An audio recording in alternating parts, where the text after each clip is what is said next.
ബഹുമാനപ്പെട്ട മുല്ലക്കോതങ്ങൾ ഖുതുബാണ് എന്ന് ശംസുല്ലുലം പറയാറുണ്ട്. വലിയ മഹാനാണ്. ആ മഹാൻ മുമ്പിൽ നിന്നുകൊണ്ട് സമസ്ത കേരള ജമിയത്തുൽ ഉലമ എന്ന സംഘടന രൂപീകരിച്ചു. ചുരുക്കി പറഞ്ഞാൽ നബിയുടെയും സഹാബത്തിന്റെ ജീവിത രീതി 4 മദ്ഹബിന്റെ ഇമാമിങ്ങൾ വരച്ച് കാണിച്ചു തന്നു. പൊന്നാനി മഖ്ദൂം സാദാത്യങ്ങൾ അടക്കം മമ്പുറതങ്ങൾ അടക്കമുള്ള എല്ലാ മഹാന്മാരും അങ്ങൾക്ക് ജീവിച്ചു കാണിച്ചു തന്നൊരു പ്രശ്നവും ഇവിടെയില്ല. അങ്ങനെ സമസ്ത കേരള ജമിയത്തുൽ ഉലമ എന്തിനു രൂപീകരിച്ചു? ആ നബിയുടെയും സഹാബത്തിന്റെയും ജീവിത രീതി 4 മദ്ഹബിന്റെ ഇമാമിങ്ങൾ വരച്ച് ഗ്രന്ഥത്തിൽ വരച്ച് കാണിച്ചു തന്ന ആ ജീവിത രീതി ഇവിടെ ഖിയാമത്ത് നാൾ വരെ എന്നല്ലേ ഈ ദീൻ നബി തങ്ങൾ അല്ലാഹുവിന്റെ ഭാഗത്തുനിന്ന് കൊണ്ടുവന്ന ഈ ദീൻ ഖിയാമത്ത് നാൾ വരെ വേറെ നബി വരാത്തത് കൊണ്ട്, നബിയില്ലല്ലോ, നബി വരാത്തത് കൊണ്ട് ഖിയാമത്ത് നാൾ വരെ നിലനിൽക്കണം.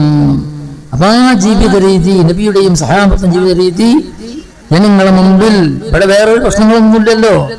മുസ്ലിമീങ്ങളോട് മാത്രമല്ലേ സംസാരിക്കണത്. മുസ്ലിമീങ്ങളാകുന്ന ആളുകളെ ഉള്ളിൽ വേറെ പലരും വന്നതിന്റെ പേരിൽ ആ റസൂലുള്ളാഹിന്റെ ഉമ്മത്താകുന്ന മുസ്ലിമീങ്ങൾക്ക് ആ ജീവിത രീതി വ്യക്തമായി വരച്ച് കാണിച്ചു കൊടുക്കാൻ വേണ്ടിയാണ് സമസ്ത ഉണ്ടായത്.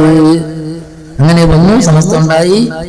അതിലാർക്കും മുമ്പ് ചോദിച്ചാലും മറുപടി പറയാൻ ഉസ്താദ്മാർക്ക് കഴിയും. സഹാബത്തിന്റെ അതേ ജീവിത തന്നെയാണോ സമസ്തക്കുള്ളത്? സംശയം ഉണ്ടെങ്കിൽ ആ സമയത്ത് തീർക്കാണ് വേണ്ടത്. എന്ത് ചെയ്യരുത്? വാഹിറിൽ ഞാൻ സമസ്ത എന്ന് പറയാ, ലസ്കാസഭന്ന് പറയാ, അപ്പുറം പോയിട്ട് പിന്നെ വേറെ ചെയ്യാൻ ഒരിക്കലും ഉണ്ടാവില്ല. എന്തെങ്കിലും ഒരു വിഷയത്തെ നിൽക്കണം. മനസ്സ വാച കർമ്മണ അതിൽ ഉറച്ചു നിൽക്കാൻ കഴിയണം. അല്ലെങ്കിൽ ഒരു കാപട്യമാണല്ലോ. അല്ലാഹു തൗഫീഖ് നൽകട്ടെ.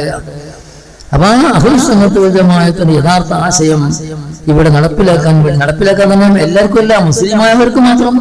നമുക്ക് മതേതര രാഷ്ട്രമാണല്ലോ, മുസ്ലിമീങ്ങൾക്ക് അതിന്റെ കാര്യം ചെയ്യാനുള്ള അവകാശം ഉണ്ടല്ലോ. ആ നിലക്ക് ജനങ്ങളെ ബോധ്യപ്പെടുത്താൻ വേണ്ടിയാണ് സമസ്ത ഉണ്ടാക്കിയത്. അതുകൊണ്ട് എനിക്ക് നിങ്ങളോട് പറയാനുള്ളത് എന്താ?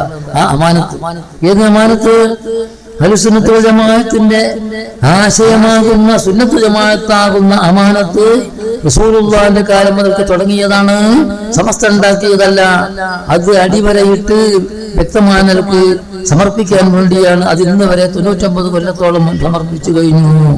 ഇനി 100 കഴിയുകയാണ്, സെഞ്ചുറി വരാൻ പോവുകയാണ്. നമ്മളൊക്കെ എന്ത് ചെയ്യണം?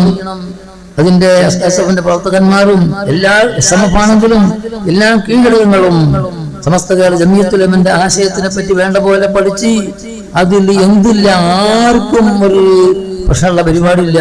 ഒരു വിഭാഗീയതല്ല, ഇസ്ലാമിന്റെ യഥാർത്ഥ രൂപമാണ് സമസ്തന്റെ ആശയം.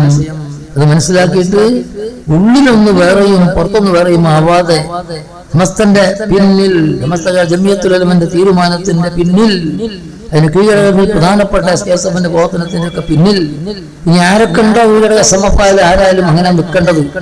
അതിൽ ഉറച്ചു നിന്നുകൊണ്ട് 100 നമ്മളെ ആത്മീയമായ സ്വന്തം നിലക്കുള്ള കാര്യം ഉറപ്പിക്കും വേണം. അതോടൊപ്പം 100 വാർഷികം വരുന്നത് കൊണ്ട് അതിന് സജീവമായി ആരെയും വേദനിപ്പിക്കേണ്ട ആവശ്യമില്ല.